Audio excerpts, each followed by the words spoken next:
Dobrý den. Good afternoon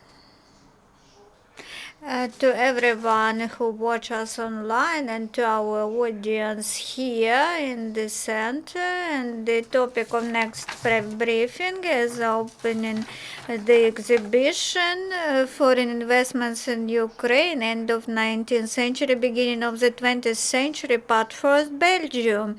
Our speakers are extraordinary and plenipotentiary ambassador of Belgium to Ukraine, Luke Jacobs, curator of Ukrainian Crisis Media Center Art Initiative, Leonid Maruschak, director of Yavornytskyi Dnipropetrovsk National Historical Museum, Nadia Kapustina, author of the exhibition, Valentyna Lazebnyk, and patron of arts, founder of the collection, Dmytro Pirkl.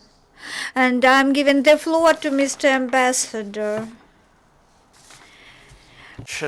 Hello to everybody. You see in front of you a very happy ambassador. And why? Well, there are two reasons for that. You must know that the 10th of March is a very special day for Belgium and Ukraine, because it is 24 years ago to this day that diplomatic relations were established between Belgium and Ukraine. So this is already a day to celebrate in itself, but we have more reasons to celebrate, and that is the opening of this fantastic exhibition, I must say, about the history of Belgian investments in Ukraine, dating to the turn of the 19th and the 20th century. So I would like to make a couple of points on this. First of all, to congratulate the makers of this exhibition for the let's say for their keen interest in this very specific and special page of common history that Ukraine and Belgium share, and for the beautiful way in which they have recalled this interesting page of common history. So thank you so much for that. Another point I would like to make is that okay, we speak about history, we speak about common history between Belgium and Ukraine, and this is interesting to do so because it shows how both our countries have already been interchanging and exchanging, trading and investing already a long time ago, and it shows us how both our countries quite naturally are part of one European space. I would also want to say that when we are interested now in the history of our trade and investment relations, I'm proud to say that currently there are still a lot of Belgian companies active in Ukraine. They found their way back to the independent Ukraine very soon, sometimes even shortly before Ukraine's independence in '91. And I can tell you that the flagships of Belgian industry are present again in Ukraine, and they are very keen on staying on, and what is more, some of them are even expanding right now, at the moment that I'm speaking, are expanding their investments in Ukraine. A last point I would like to make is that the fact that Ukraine is and Ukrainians are very keen in rediscovering their history did not go unnoticed in my embassy, and that is why we also decided to make this year, 2016, a year in which we present other exhibitions on other pages of common history that we share in the same period. I mean, we have the very interesting period, common pages of military history when a Belgian army unit was deployed to the Galician front in 1916, and this exhibition is still on in the Michailivska Monastyr and in the Museum of Military History. And in the run-up to 2017, when we will be celebrating 25 years of diplomatic relations between both our countries, I'm sure we have a lot of history to rediscover together. Thank you very much. Дякую, пане посол. І наступною до слова запрошується Надія. Thank you, Mr. Ambassador. Now we are giving the floor to Mr. Valentyna Lazebnyk. Miss Nadia Kapustina. We are very glad to be here and to present to you some part of our museum's work. I agree with Mr. Ambassador that this is a very actual exhibition. We are working on attracting foreign investment, and this historical view of the past helps us to understand the huge support from various foreign countries, the investments from Europe into Ukrainian industries. And the first part is dedicated to Belgium because there were very huge investments into Dnipropetrovsk region. It was Yekaterinoslавsk province, including Donbass and Zaporizhzhia, and all that vast territory at the end of 19th century started developing very fast thanks to Belgium investments. So our museum tries to reproduce, to display this historical information. We had only 4 documents before this cooperation with Belgium embassy. We had some goods of Belgium enterprises, but when Dmytro Pirkl joined us from 4 exhibits, we have now 200 documents in our display.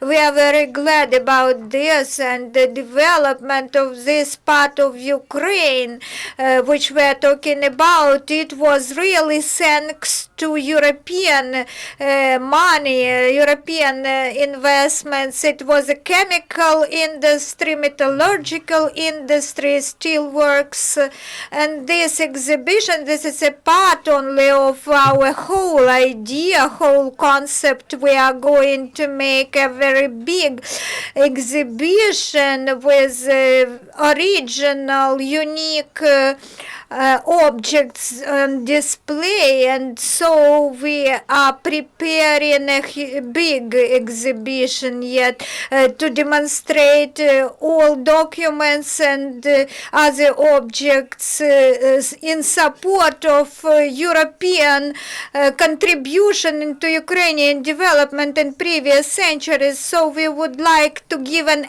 impetus into research into this topic of Ukrainian cooperation with European countries. So Valentyna Lazebnyk also has written a book about foreign investment into Ukraine, which also is dedicated to this topic, and even signatures on the bonds. And this story is not only a story of investment, no, but it is also a story of personalities who contributed to the development of our country. So these plans, I would like to wish us that we have great, huge plans, and we would like to implement our plans in future, and we would like to thank the center and the embassy for cooperation. Thank you. Now we are giving the floor to the Dmytro Pirkl, patron of arts, founder of the collection. Thank you very much. I'm very glad to be on this panelist and to talk to Mr. Ambassador, to see him here. We can see here the slogan by Shevchenko, battle on and with and win your battles. These Shevchenko's words, they drove us in our researches. The museum's management supported me in my searches for historical documents, and I found very interesting documents which were previously unknown, and our research helped to see them by our own eyes and to display these documents to all visitors of the exhibition and to discuss in this context our common history with Belgium. And this inspires us to research further and to make new discoveries. It was some time of historical thought conservation, but now historical thinking is much more free in its development, and we will get to know a real, actual history of Ukraine. I have a big dream, a general picture of Western investments into Ukrainian enterprises from our Western counterparts, to make this picture in Brussels, where all investors who invested in 19th, 20th centuries into Ukraine will be depicted on it. Thank you, Mr. Pirkl. The next, I'm giving the floor to Valentyna Lazebnyk, author of the exhibition, head of Museum Scientific Research and Exposition Department of Ukraine's History in 14th century, beginning of 19th century. We came to you from Dnipropetrovsk. It was previously called Yavornytskyi. It is the old name of the city. And maybe this is for the reason. It was the city that was glamorous, and in the end of the 19th century, due to foreign investment, these were Belgium and French, Switzerland and the German investment, British investment that came to our district. And this is contemporary oblasts of the eastern regions of Ukraine. And we had an honor to create such an exhibition. You understand that now Lugansk and Donetsk, these are the cities where it is impossible to conduct such an exhibition. And the matter is that Europeans, they created Donbass, they created new production region there. These territories now reject the West. That's why we Dnipropetrovsk, who was the center of this region. We had also Azov and Taganrog in our subordination in previous times, and we should know the history of our region. And during the 20th century, starting from 1922 until the independence of Ukraine, the study of investment in the region, in the Russian Empire, this issue was forbidden to study, to research. And Stalin's industrialization was that started in 1920s, believed to be the only industrialization that was carried out, and they didn't want to speak what was before this. And only in 1960s, during Khrushchev times, there was some evidence and some research in this topic, but they didn't study it in depth, and only now, during independence, we can study this issue. And we prepared an exhibition, and we also asked museums of Nikolaev and other cities, and we asked for some materials, for some documents of these times. These documents were non-existent in these historic museums, and of course we lacked these documents in order to research them. We didn't have proper materials and literature in the former Soviet Union, and this topic was under-researched and people didn't know the information on this. And that's why this is the reason why we do it now. And we speak about the events that are now in Donbass, and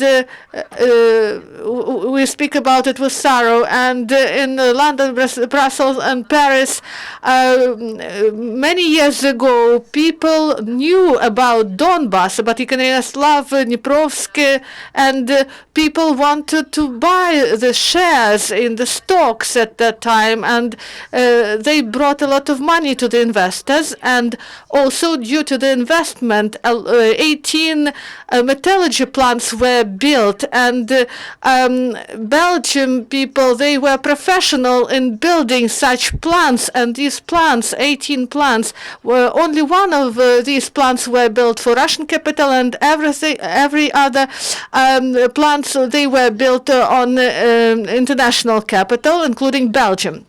And also there were metallurgy plants, French plants, and English, John Hughes plant, Yuzovka city, you know, and also Lugansk plant, and this is the industrial center. Gastro contributed to the center. And today,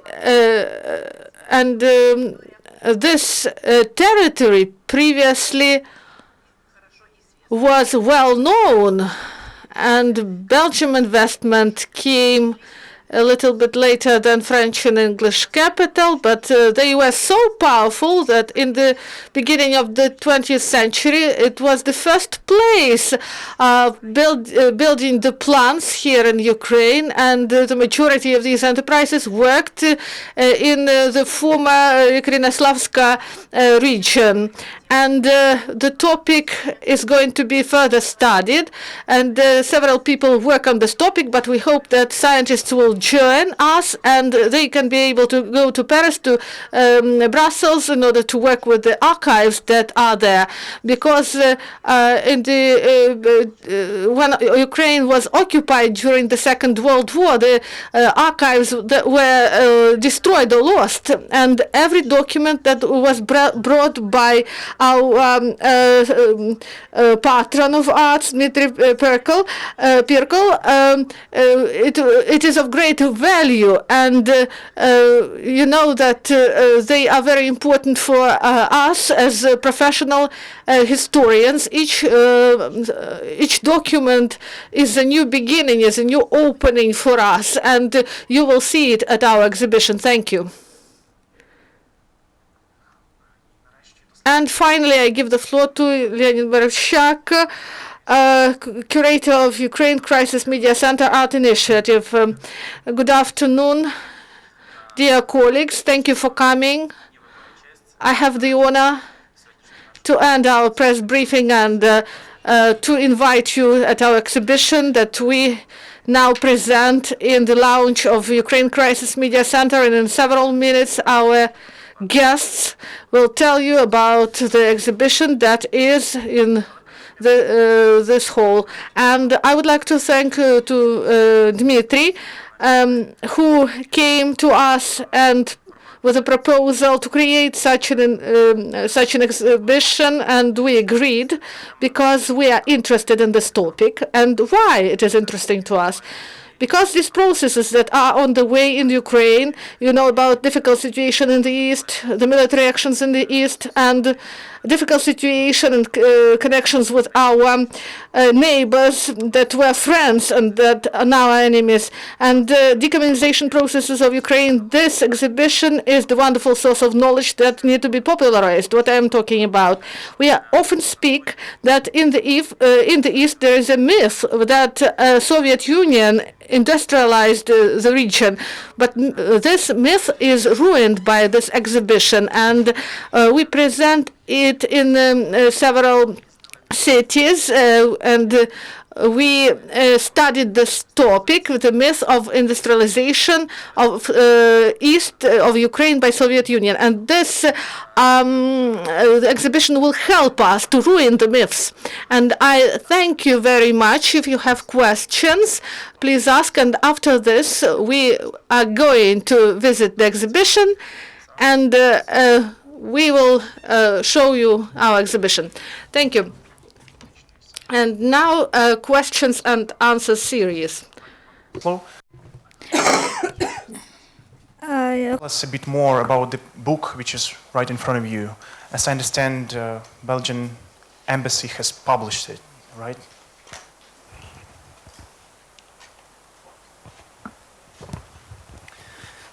Yes, thank you for the question, because it also gives me the opportunity to commend the Ukraine Crisis Media Center for the initiative they have taken. Indeed, we have the researchers on the one hand and museum curators that do a lot of research.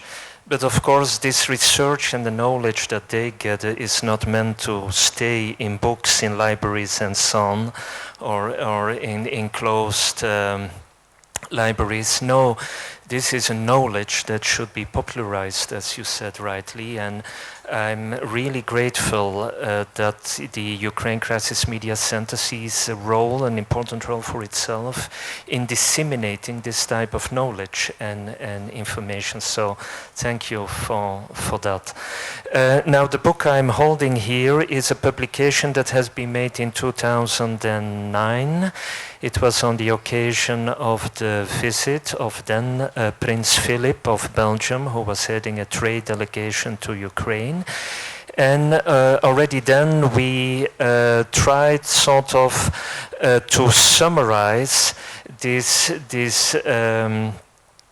interesting page of history in a publication. In itself, it is the summary of a broader thesis that was made by an historian and actually a colleague of mine, a Belgian diplomat, Wim Peters, that summarized the research he did as a doctoral student in this beautiful publication, and we have copies for you available. This is, of course, a publication that dates to 2009, that is based on a study that was made in 2000, and that is information that is, in a sense, that in the meantime has been expanded further upon thanks to the research that have been done in Ukraine, because this study is made from Belgium. And researchers there were in touch with archives here, but it is of course all the more an enrichment for this research when Ukrainian researchers themselves go and dig into their own archives. So this page, or the way in which this absolutely fascinating page of Belgian-Ukrainian history is being documented, is a work in progress. This is one small chapter. A beautiful new chapter is the exhibition that we will see today, and then it can only make us enthusiastic for what more is to come in the not too distant future. Дякую, пане посол. Колеги, чи є ще питання або уточнення до наших спікерів? Are there any questions? Any more questions? You are welcome. Good afternoon. My name is Artem Ilyin. I am a journalist and an author of a blog about Donbass history. I have a question to Ukrainian panelists. You told the research into the past of Donbass region, they were banned since 1920s. And what is your opinion why this topic for 20 years of Ukrainian independence has not become popular, and only these days we can more actively research into it, despite that Donbass region has monuments to Praskurin, Yuzov, and monuments, and to really support that this person made made great contribution into development of some local territory. Historical research should be based on archive documents, specific documents. Valentyna Lazebnyk told us why Soviet government forbidden research into this topic of industrialization. And also the archives, we were limited. Most of archives present in Ukraine, available in Ukraine, they were ruined, destroyed during the Second World War, and the opportunity to visit St. Petersburg, museum researchers can't do that because it is financial costs involved. For example, when Dnipropetrovsk city administration financed the visit of our museum workers to St. Petersburg, then lots of work was done on that business trip. So that is why this area is under-researched among Ukrainian museums, and there is no one museum except our museum that can have such exhibitions, such displays, exhibits as we have. We have the basis for scientific research. This is the first step, and the next stage will be to seek information in other sources, for example, internet resources. Any museum work uses internet website only those which provide true information, but not fakes. So these are those problems which we face, and we may say that there are not many researchers who make studies in this area, but such meetings as we have today, they will make an impetus for researchers to make studies and to issue doctoral theses in academic area as historians. Wikipedia even gives definitions of scripophilia. It doesn't give the definition because most of documents were broad, and in fact our main task today is to return them to Ukraine and to give scientific researchers the opportunities to write high quality works. For example, Belgium shares and bonds on the back side, they contain very much additional information, for example, from the articles of those joint stock companies, even about purchases of land plots. This will provide vast opportunities to make an overview of all materials and to understand how communities, agricultural communities, buy land plots. The last question, please.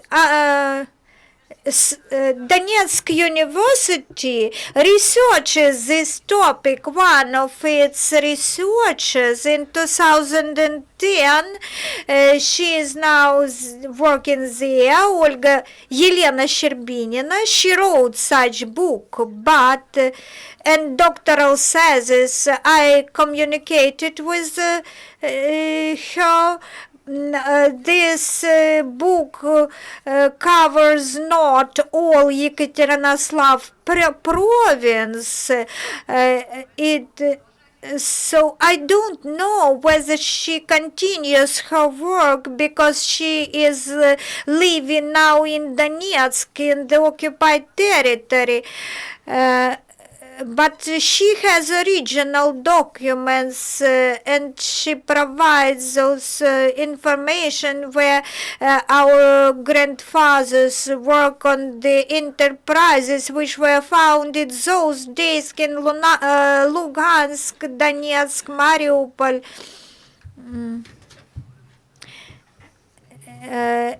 In Bakhmutka there were no such enterprises. Bakhmut was a town of district importance, but Yuzovka, an English colony, the UK colony, it was more well known as an industrial town those days. The last question, please, and we will finalize. Andrei Megal, All Ukrainian Consultants, Management Consultants Association. We are now at the eve of the second industrialization because we are now, many enterprises were seized from us by occupants. It seems that abroad that many foreign countries think that Ukraine is a part of Russia, but we are not. So we ask Mr. Ambassador to explain in his country that we are not a part of Russia. Please, could you negotiate how can we put Ukrainian enterprises on foreign exchange, stock exchanges, such as Yuzovka? I would like to say that the matter you are addressing, these things have already been in progress. We have already presented in Belgium and Brussels in the Embassy of Ukraine the exhibition almost similar to this one. But now it is, some documents are added to the exhibits. So I would like to today we had a talk with Mr. Ambassador that we are ready to make such an exhibition which will be even extended. There will be more exhibit items. We are ready to bring it to Belgium with photographs, with original items, and to demonstrate it in Belgium whenever we can be or wherever we will be invited. We should be proud of our common history with Belgium, and then all the world will know who was the one to support Ukraine those days. Thank you. We invite you to the exhibition, and we ask you to visit our exhibition. So please follow the way.